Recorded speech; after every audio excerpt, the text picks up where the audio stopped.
Members, please try to phrase and frame questions, comments in terms of planning aspects. And I know that there are obviously another number of other considerations, but our decision can only be based on the planning merits of the application in front of us. Councillor Bryant. I wonder how we get information on the amount of workers that are coming in. You said 344, is that right? Yes, Chair. The report outlines in total 344 jobs, 230 on site and an extra 114 other jobs. The direct jobs, the on-site jobs, would include site engineers, surveyors, machine operatives, mechanics, electrical engineers, welders, general labourers, explosive engineers, office and administrative staff, managers and security staff. And the indirect jobs, which will include haulage workers, supplies and services, landscape contractors and other professionals overseeing the restoration of the site. And did you say something about Midlothian would have the majority of those workers? And if so, how are we going to prove that?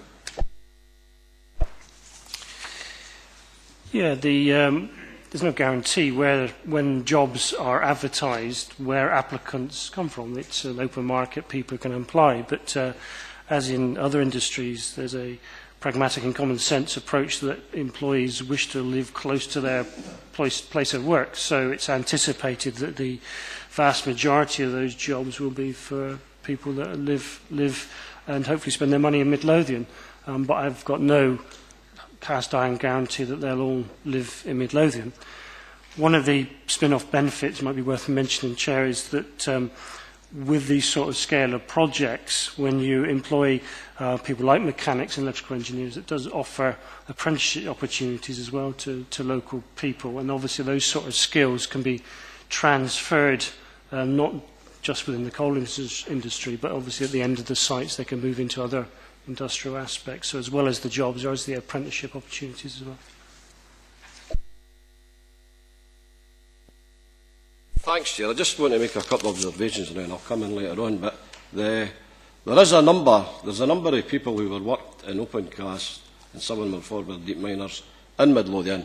Now, their jobs went when Shewington went and the jobs went with them. So there's still a lot of experience within Midlothian to work in an open cast site. And I spoke to 2 or 3 lads at the weekend who are aware of this happening. At the present moment, they're working on the Borders Railway, and they were quite keen for this development to take off because they see it as a 10-year job, as something you don't get nowadays. Thank you, Convener. We just heard reference to apprenticeships, but there is no clear understanding from the papers as to exactly how many apprenticeships are being discussed and in what areas of work, on the basis of how sustainable would such apprenticeships be? Would they lead to work that is actually a sustainable future for young people or any others entering into such apprenticeships? And given that we're all well aware that there's no such thing as a job for life anymore, it also seems equally important that where apprenticeships are being undertaken, that there is some sense of near future-proofing for that apprenticeship. Could we have some more detail around the kind of numbers being envisaged and on what disciplines they might be in? Because it seems to me quite an important aspect, given this Council's commitment to positive destinations. Chair, in terms of the actual type of work, as referred earlier, in terms of mechanics and machine operatives, electrical engineers, those are skills which are needed on the site and can be transferred externally. In terms of the numbers, I haven't got an exact number for you. The conversations with the applicant about the apprenticeship are ongoing, but what's important here, I think, to note is that the industry, before this application, has a track record of apprenticeships and training employees. So this is just a continuation of that approach. This isn't it's reasonable to have faith in the applicant's desire to continue that field of creating apprenticeships and jobs in the local areas, because that's just a continuation of what's happened in the past. but I don't have any exact numbers to. Bob. Thanks, Chair. My question relates to the minor road, which on page 63, 8.75 of the report. This road will have to be. Does this road have to be closed throughout the entire 10 years of the operation, 10, 12 years of the operation? Or I understand it has only been developed in stages and restored in stages, and therefore does this road have to be closed for the whole period? It will be closed for the majority of the period, Chair. Again, it's one of the things that it will have to be closed at the early part of operations.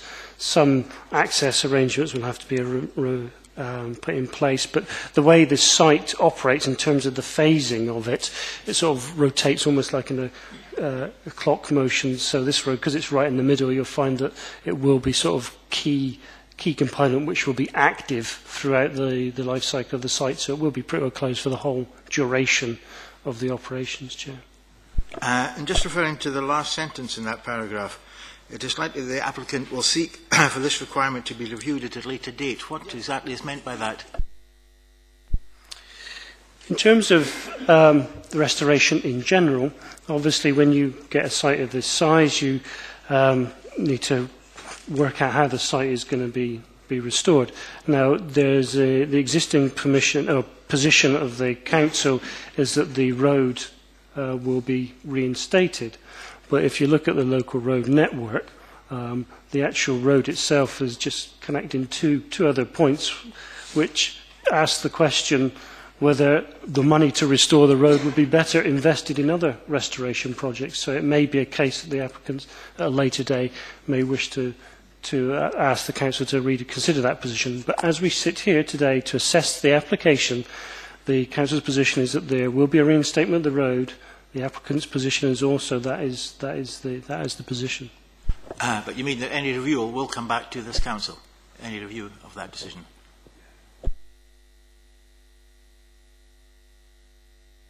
Thanks, Convener. Peter, can I ask a couple of points? And I think the thing that really jumps out at me, and it's been a concern since I heard about it, and it's easy to get lost in here, is really regarding Mr. and Mrs. Wiley and one part in it's the house that they reside in at Ankrilaw. In page 47 of the report, 7.23, where it refers to the Scottish Planning Policy 2010, now it says in that the SPP advises that surface coal extraction is unlikely to be environmentally acceptable if, and one of the points in it is it would have unacceptable impacts on individual dwelling houses. And then if you go on to later in the report, page 85, at 8.221, it refers to the loss of the farm property is regrettable, although it is a matter which is for the landowner to resolve.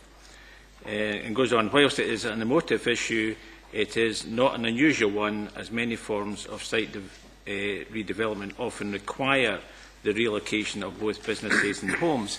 It seems a wee bit contradictory there.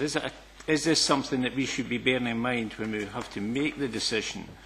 And also the other thing is that, I'm led to believe, and the representative from Hargreaves at the hearing last week did state that they were willing to enter dialogue with Mr. and Mrs. Wiley.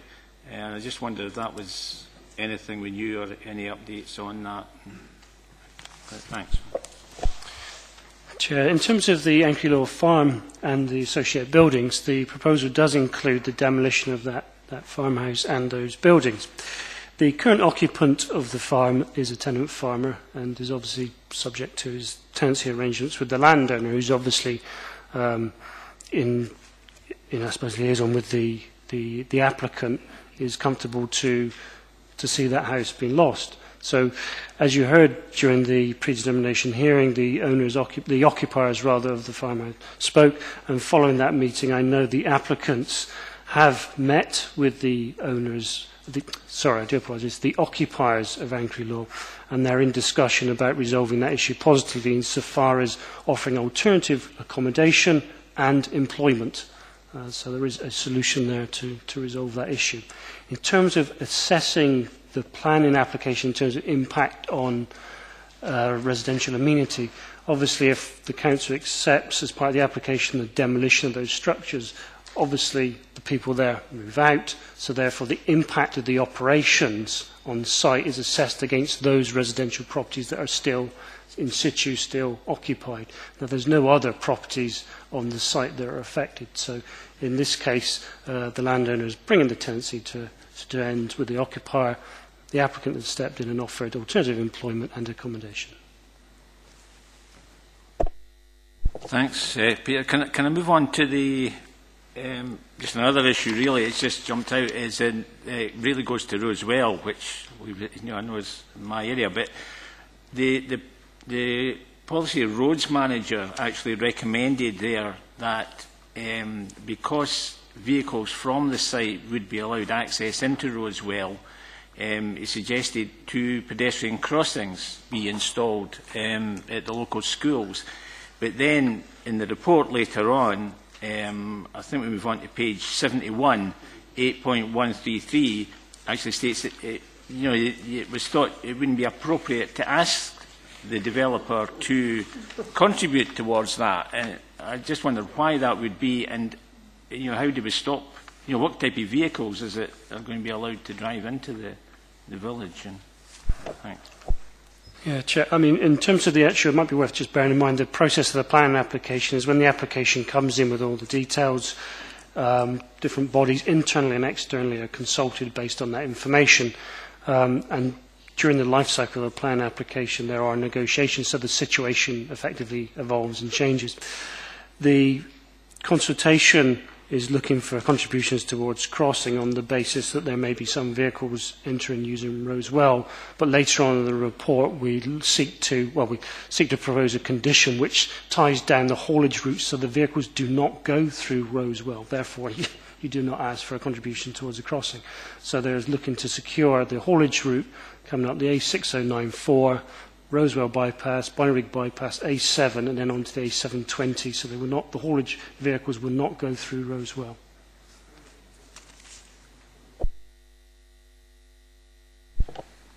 Does that include any of the vehicles that they have, or is there anything we can stop there, or will it increase the traffic if they start using the facilities in Rosewell? Is there anything that can be done there?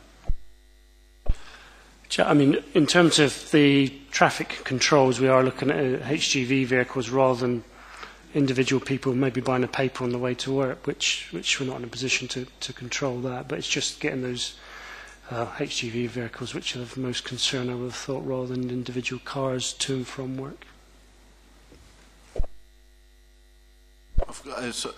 Councillor Emery first. And then. Right.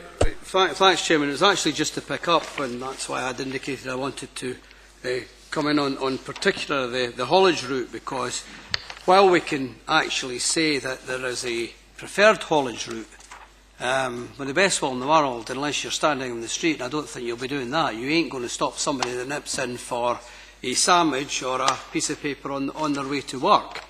And, and therefore I was quite surprised that you can't actually ask for some speed restrictions in there, which will perhaps put people off from going in through the village.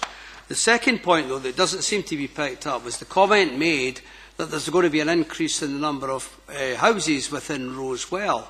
Now, the only way in and out of there, well, there's 2 ways, but if you're coming east, you have to come out of that junction at the end of Rosewell. Now, at the moment, because the road bypasses there are certain difficulties, but not to the stage where there's needing work required. Now, if there's going to be the number of vehicle journeys by lorry passing around the bypass, there's going to be the increase in the number of residents within Rosewell. Should we not be looking to put a condition on right here and now, given it's a 10 to 12 year programme, then in actual fact there has to be mitigation for that road junction?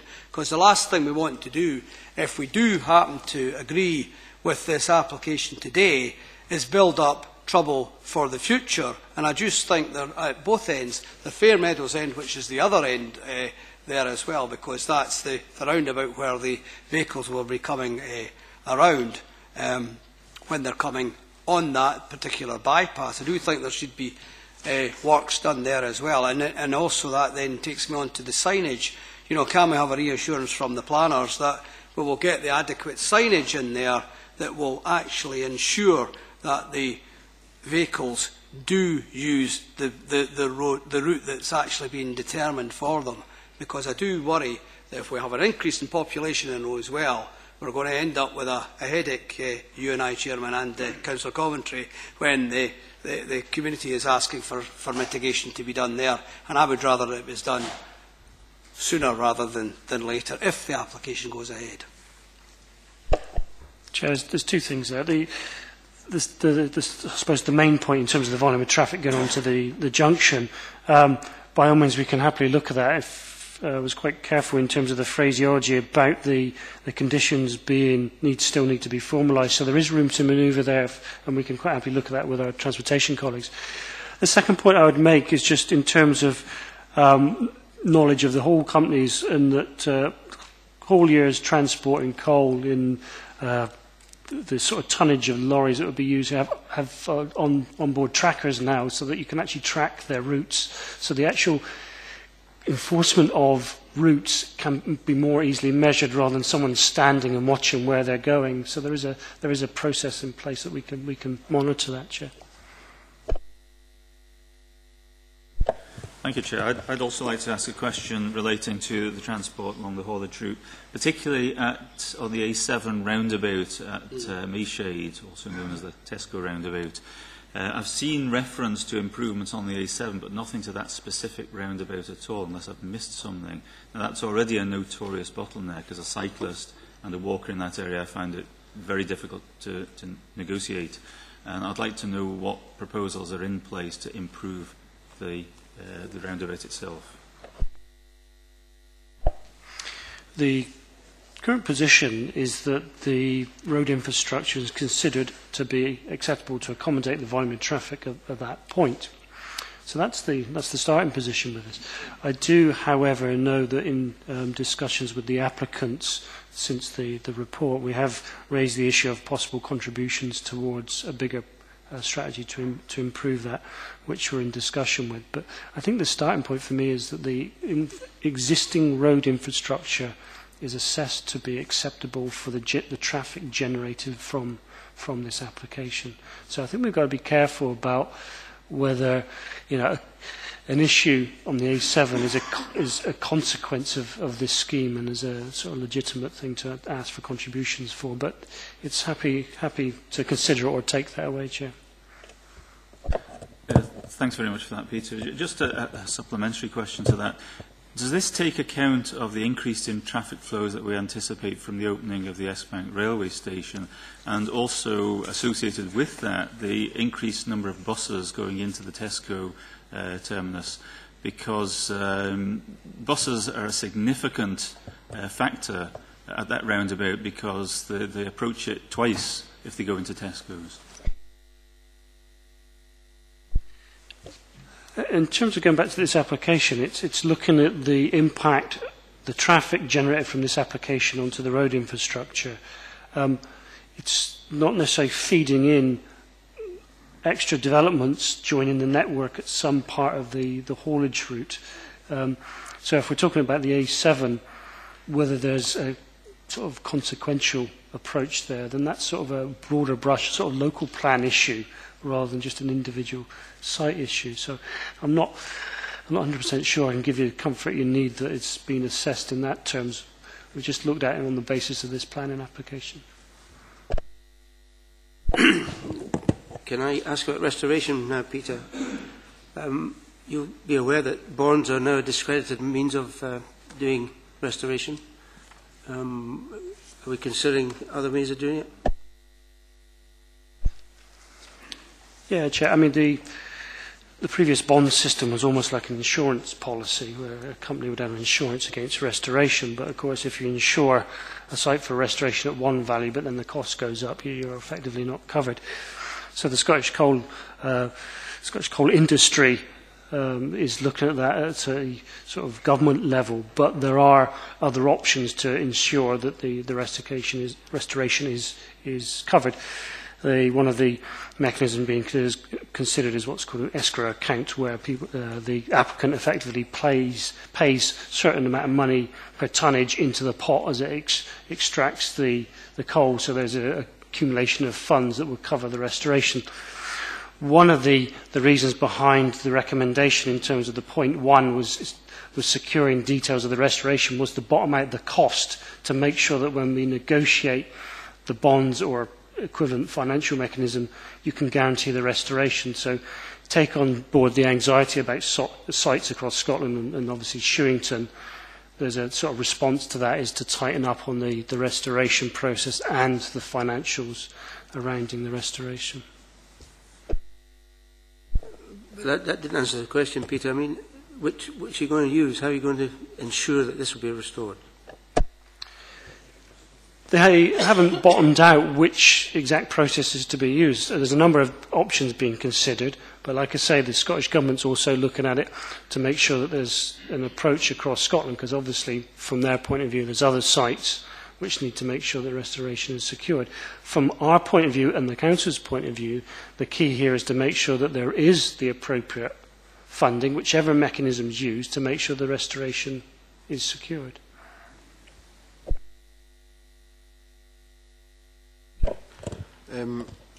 Councillor De Vink, do you want to, I know you indicated that you did earlier wanted to circulate your contribution to members while you make it.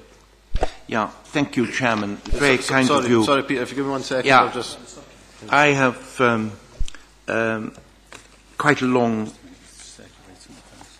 story to tell, and I asked our Secretary to distribute it to members and also to people that are attending, if there are enough copies available. It's quite a technical paper, so that's why I felt it would be useful if I could distribute it and then speak to it. Forgive me for doing it in such a ham-fisted way. Could I state, first of all, that I am a great fan of coal. Coal will ultimately make sure that our lights will not go out in the future, and I sincerely believe in coal. I am, however, also very much aware, should we, if there are spare copies, could we give them to some of the people that are in attendance? I am also very much aware that as a council we have a legal duty under Section 44 of the Climate Change Act to contribute to emission reduction targets.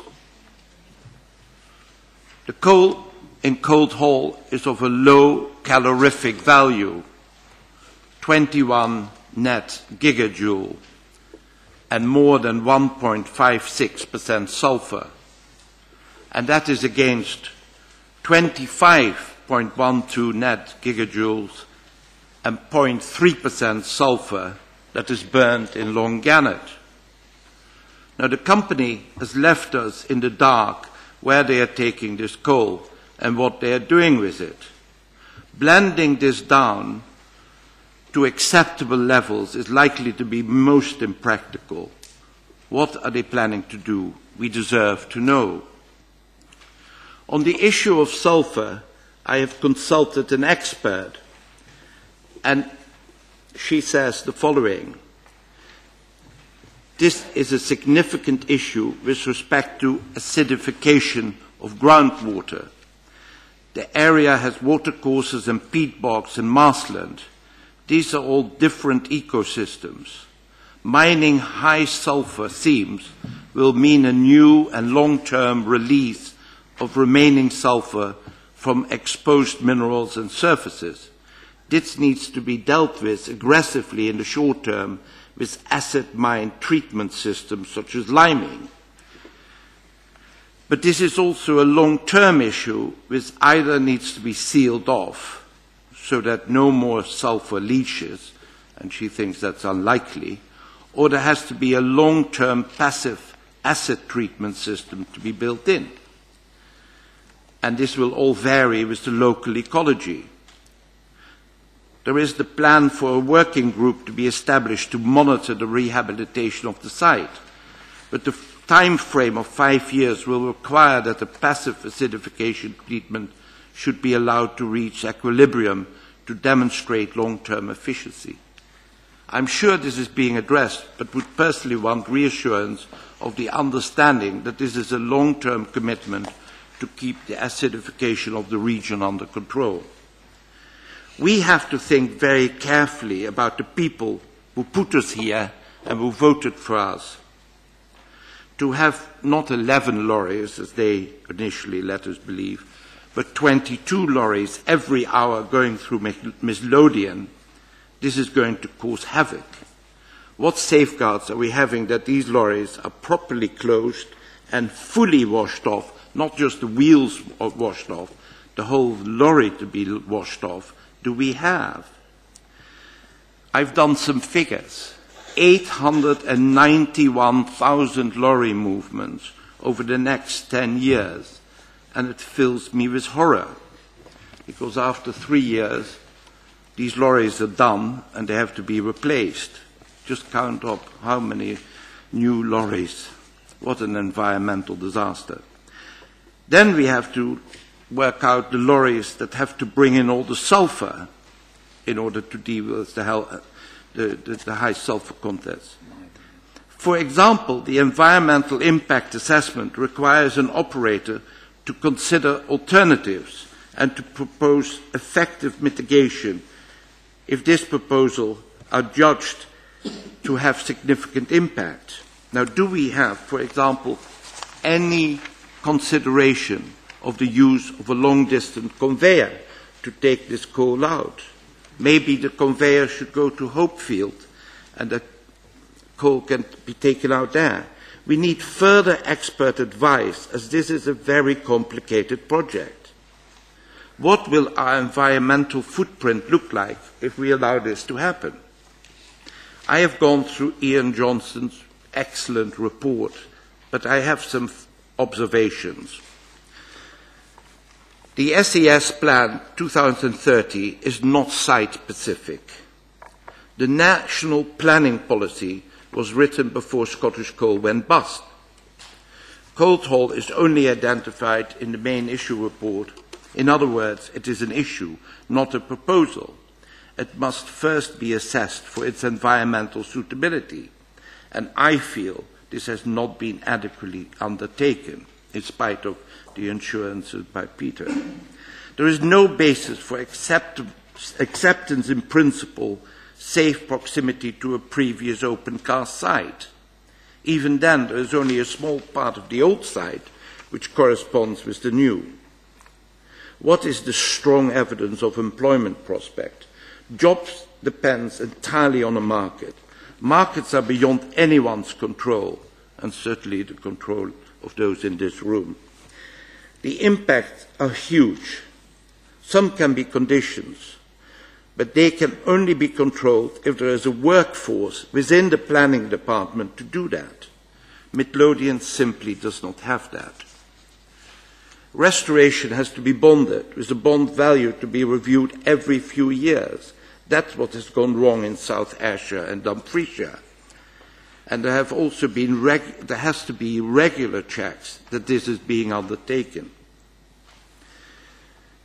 Conditions 4 and 5 in the report are very sensible. Then I go down to 2.5. Howgate is a real community. 2 ancient woodlands will be taken out. An unclassified road across the moor will be removed. I take that road every day. And I know that when the A6094 was closed last year, that road was the relief road that everybody used. The environmental scope was actually done by Scottish Coal. Look what happened to them. And I feel it has not been revisited by Hargreaves. There is no presumption in favour of permission. The development is contrary to the development plan, so the presumption is against permission, unless material consideration indicate otherwise. 5.6 is essential. It's very important when you look at 5.24, and we need to examine this in detail. The A6094 will be ruined, and the road across the moor disappears.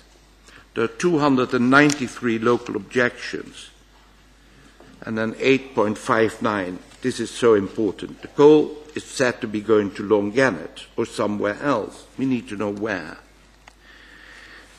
I feel that we need to look urgently for expert advice for this council. My interest is in the people of Midlothian who are going to be exposed to lorries, lorries and lorries. Can I recommend to appoint an independent consultant to Midlothian Council to advise us on the largest investment made in our council's history? It's much larger than the Waverley line. If you take what part of the Waverley line is going through Midlothian. He or she should review the operations prior to us giving planning permission. The mine plan has to be reviewed.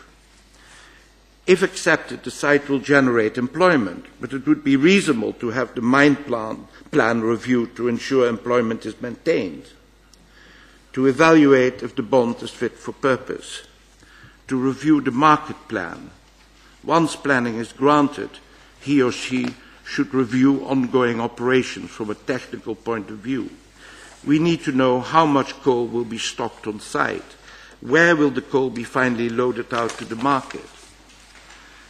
This is a £480 million project, and we cannot be cavalier about this. As the local authority, we have a serious responsibility on our shoulders. Our planners do not, and with great respect to them, have the in-depth knowledge required to evaluate such a huge project, and this is nothing for them to be ashamed of. Midlothian also needs to carry out a mineral evaluation plan to value all minerals in our controlling area.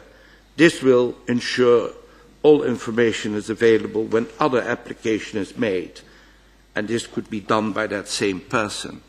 So can I summarize? In Scotland, we desperately need coal.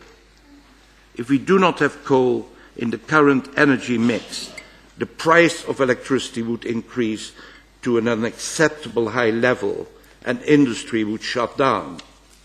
Coal keeps the lights on. The general public need to be aware of this. Unless we burn coal, we will have a huge increase in electricity prices. Coal is a commodity, and a commodity are based on need, which drives supply, demand, quality and price. The market price for coal in the northwest of Europe is the average price index 2. This market price is based on coal having a standard quality with two key fundamentals: net calorific value 25.12 gigajoules and sulfur 0.8.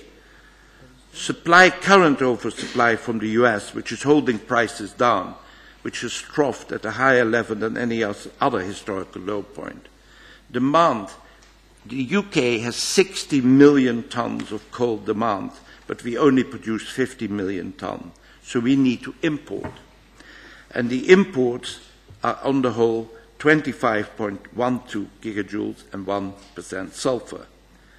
So cold haul being only 21 net gigajoules and 1.5 sulfur will be the result that this price is going to be much lower than it would otherwise be. It would be logical to say that cold haul's coal would need to be discounted significantly to the market price and or blended with import to raise the calorific value and lower the sulfur. Now, this is very technical, but in Longanet, we have a non-fuel gas desulfurization unit, and that burns the bulk of the coal there, and it is all Russian coal, which is having a 25.12 gigajoule value, calorific value, and only 0.3 sulfur. And the other remaining units cannot burn sulfur that is more than 1%. We know from sources, other sources, that there is going to be a new power station built in place of Longannet in, this is not in my note incidentally, in Grangemouth, that is specially built to take Scottish coal. Now the coal coal could go there, but it also could be sold to Drax, which can accept low calorific value, high sulfur coal. Drax is in Yorkshire. How is our coal going to get there?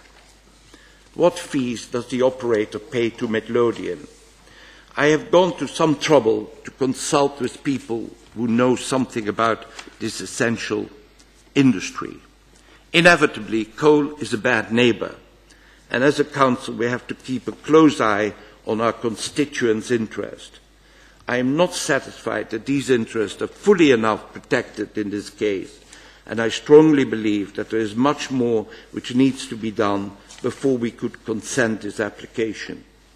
Therefore, I urge you to continue the application, to commission and instruct expert advice, to appoint a small subcommittee to deal with the flow of information, and to reconsider the matter in our meeting in March, or as may otherwise be convenient to all of us. Thank you.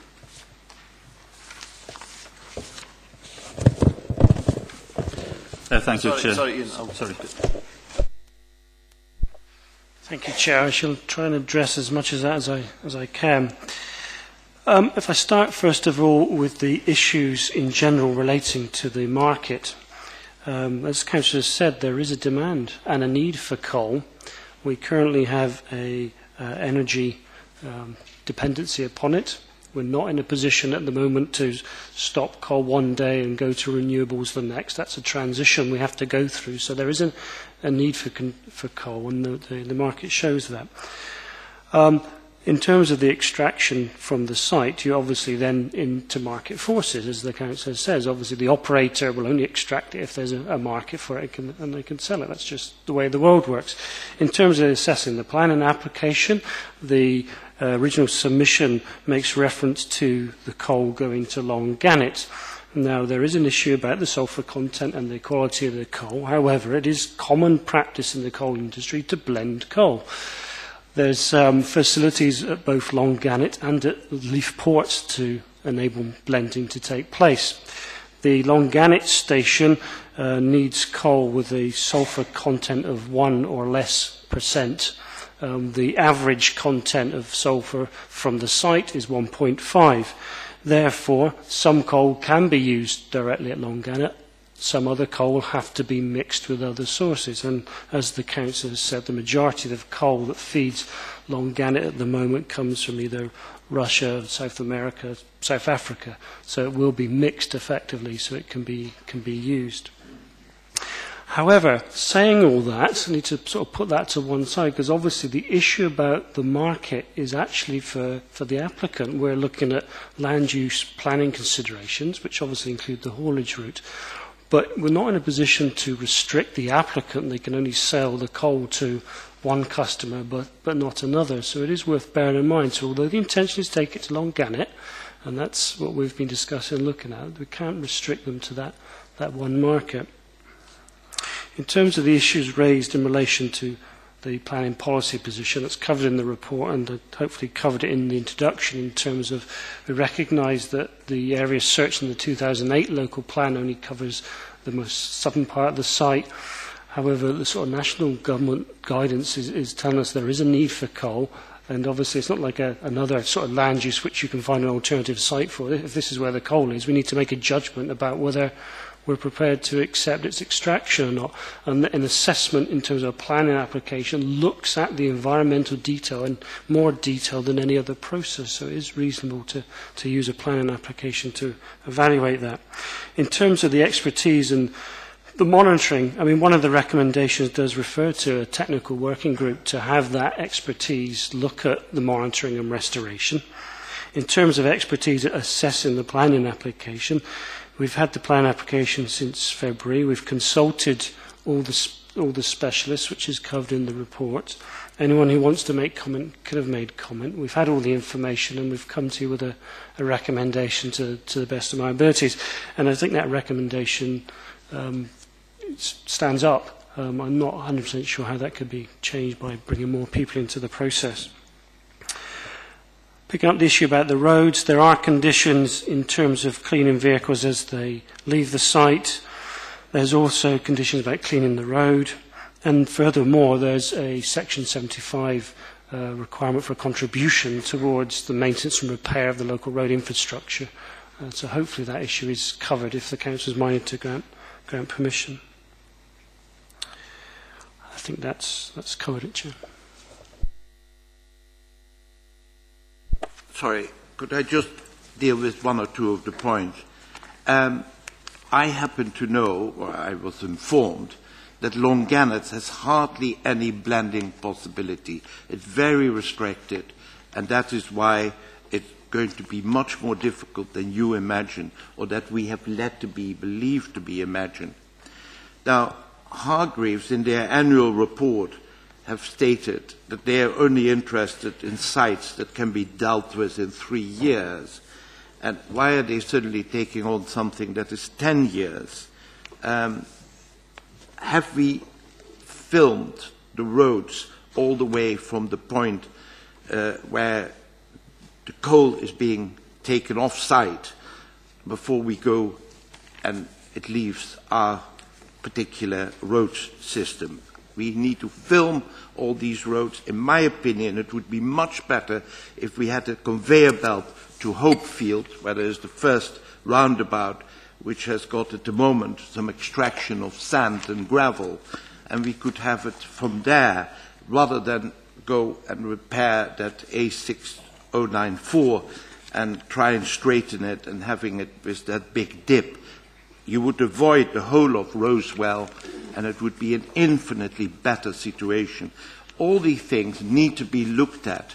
We are trying to decide on an issue that is £480 million. It is a huge, huge thing, and we are doing it in a cavalier way. I just don't like it. I'm sorry.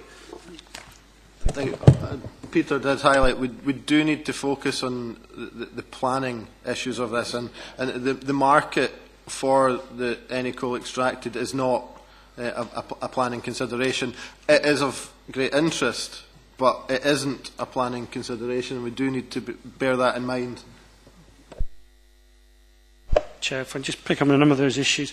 In terms of the roads, some of the sites in the district, we've looked at a situation where through as the Roads Authority, you've tried to attribute the damage in the highway to a particular vehicle, but that's almost impossible to say that that lorry or that road or that vehicle has caused that pothole.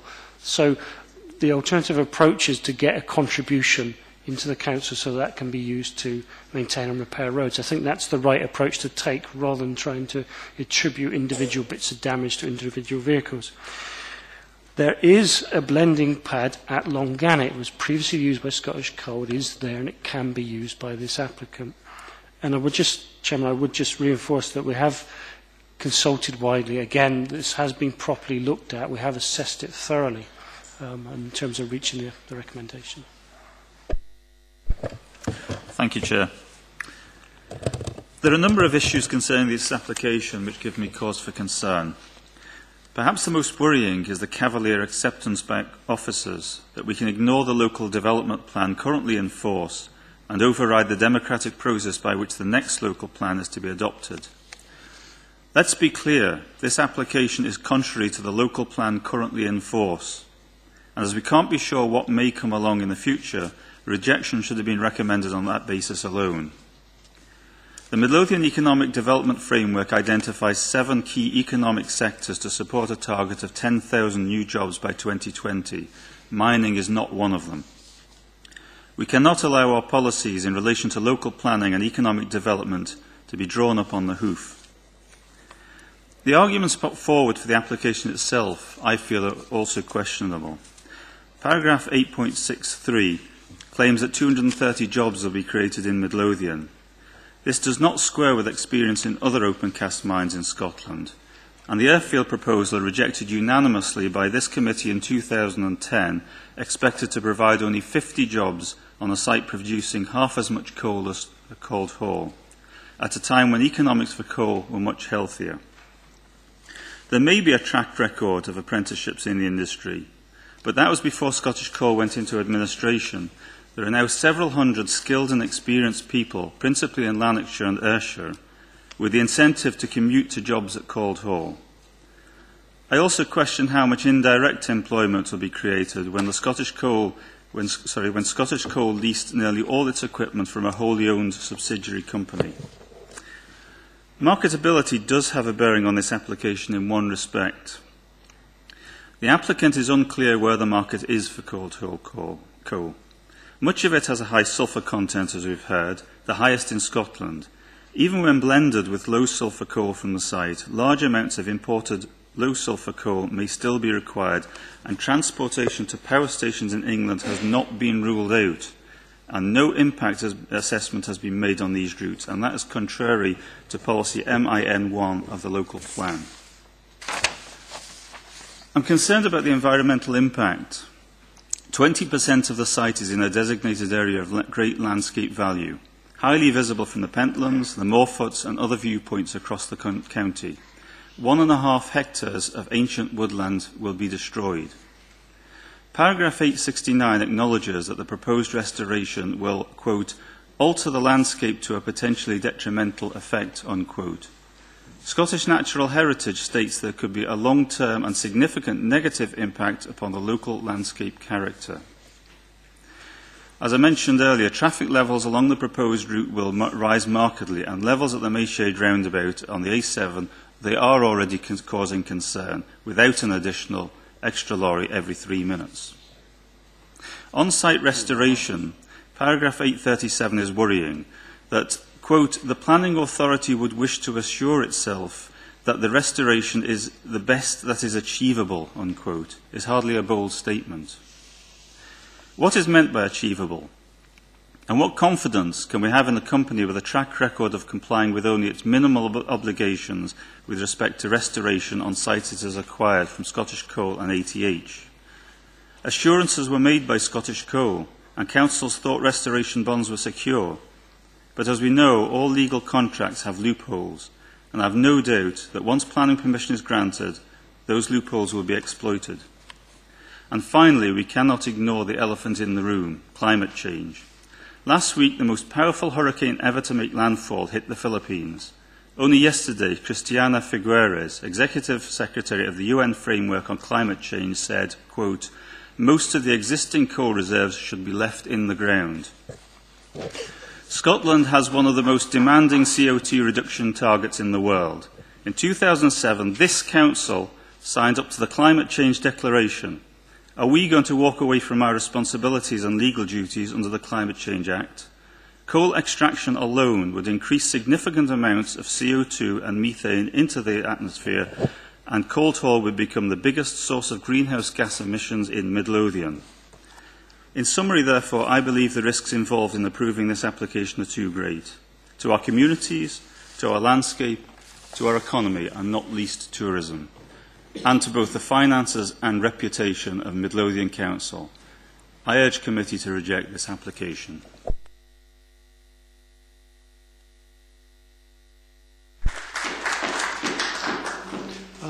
Chair, obviously many of the points that raised by the Councillor there have already been, Peter Armstrong has spoken on that, and also there's information in the report that's before you.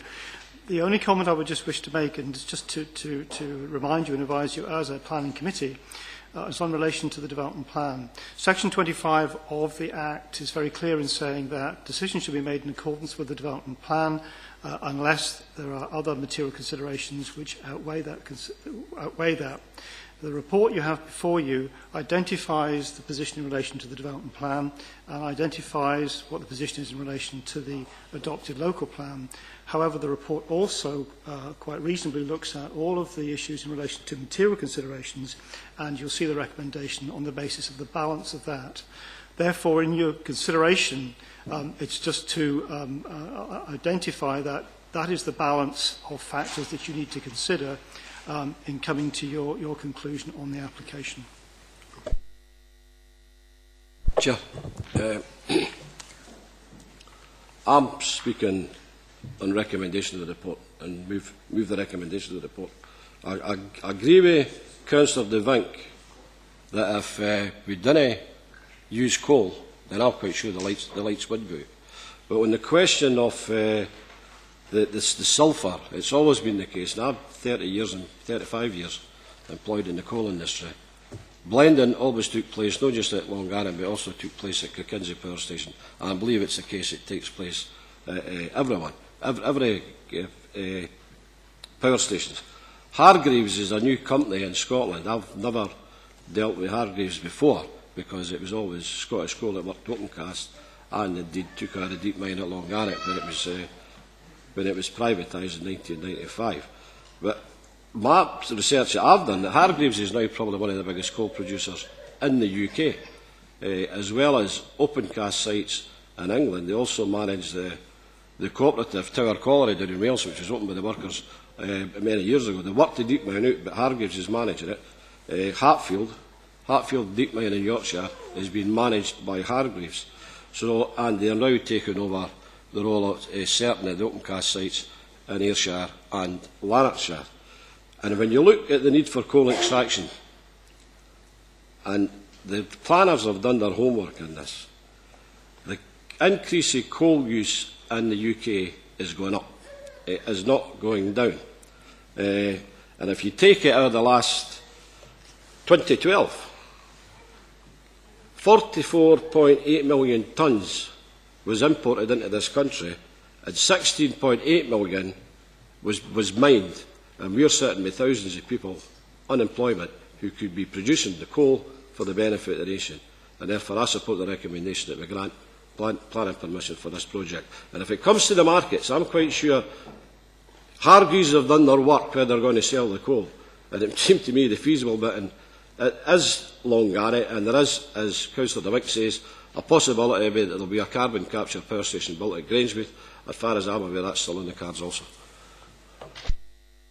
Okay, thanks, colleagues. I think we've had a good going round the issues on this, unless there's any other burning issues on this. I'm personally certainly minded to agree with Councillor Bennett. I think that the planners in this have done a very good job, and the recommendations in the report are sound on balance.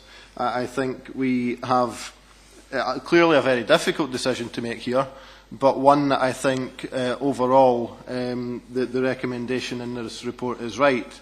I think the fact that the vast majority of the statutory consultees have raised no objection to this report, including SEPA, gives me great comfort. And the conditions we are looking to apply, the outline conditions that are already there and the additional conditions that it's proposed to develop, I think can cover the points that have been raised in the main by members.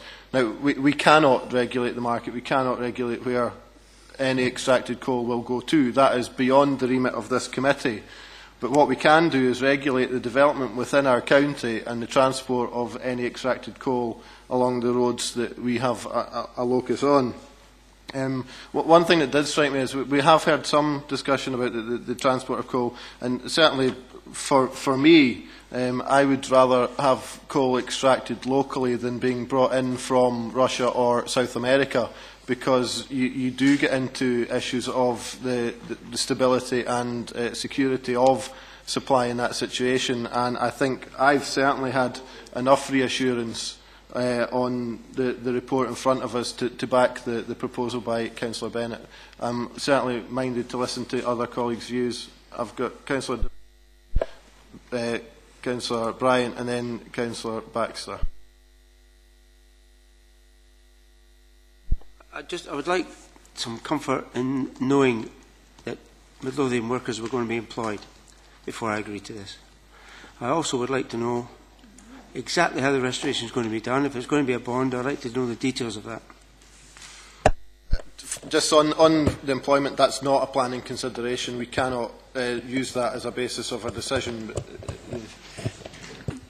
Yes, that's right, Chair. It's not a consideration, although what I would say is that my understanding is there is opportunity and on the part of the applicants an indication that they would be willing to commit to work with Edinburgh College in relation to the potential for apprenticeships in relation to their activities.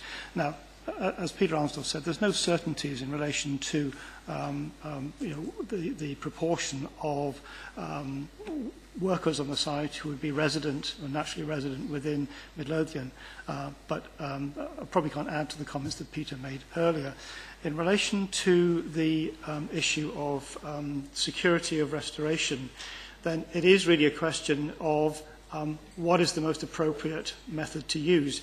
I think there's probably a general agreement that the bond option is one which is to some extent discredited, if not wholly discredited, but there are other opportunities, bank guarantees or the escrow account as was talked about, and also the nature of the way in which the site, if you gave approval, would be developed on an incremental basis would mean that the security issue is essentially not so much the method, but a method which is going to give a complete guarantee that at any particular point, if it was necessary, if there was a failure, then the council could take the money from the necessary account which has been put there and to use that to complete whatever restoration is needed on that part of the site was still exposed. Thank you. I am at a loss that we are not willing to engage with what I would call real world experts on this whole issue, because I cannot believe that we are making the right decision if we are just letting it go as it stands. And all what I am asking for is that we postpone the decision and consult people that really have much more ideas of all of this than we possibly could have within Midlothian. And I would be really disappointed if that somehow would be ignored. Thank you, Chair. Before we go on to make a decision, I would like to consider the conditions for approval if we're so minded as a committee to approve the application. Colleagues will have received from the Stop Cold Hall Opencast suggested additions to the conditions, and in a response to that, the Hargreaves have indicated that they are willing to consider them. At least they're asking to be consulted on the final wording. I would like us to consider the inclusion of the 4 additional suggested conditions, principally those items 2 and 3, which I think would be really important to allay many of our fears over regulation of the operation of the mine. Just to say, I think that certainly can be picked up under recommendation 5 within the report, subject to finalisation of conditions. Okay, we essentially have a number of positions. Councillor De Vink has moved for a continuation to gather further information. Councillor Baxter moved refusal. Councillor Bennett has moved approval. I have seconded Councillor Bennett. Do we have a seconder for Councillor Baxter's proposal to reject? Okay, Councillor Beattie. And for Councillor De Vink's proposal to continue? Okay. I'll take, if I could take, unless there's any other pressing comments, if I could take the proposal to continue by... Point of order. How does this work? If Councillor De Vink's proposal is agreed by majority, everything else falls. But it means then that somebody who perhaps wanted one of the other opinions, one of the other options, which would have been carried by a majority vote, will not have that opportunity then. What I intend to do is take a single vote on the proposal to continue or not to continue, and then we will have a vote either to accept the recommendations in the report or for a refusal. Okay? Okay. Those in favour of continuing this report as proposed by Councillor De Vink?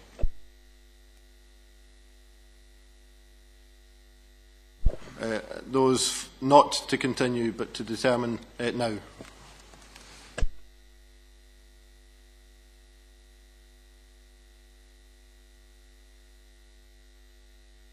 Thank you. That proposal falls, although I know that consideration has been given, Councillor De Vink. That then takes us to a decision. We have a proposal from Councillor Bennett to approve the recommendations in the report, and an amendment from Councillor Baxter, seconded by Councillor Beattie, to reject the proposal in the report. So can I ask for a show for the amendment, which is to reject the recommendation in the report?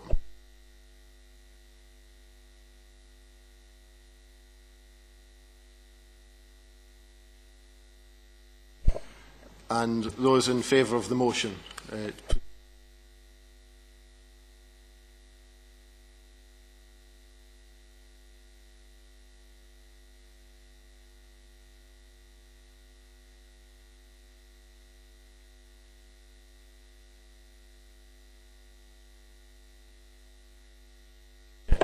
On that basis, the proposal to agree the recommendations in the report to grant planning permission subject to conditions is approved. Thank you for your attendance.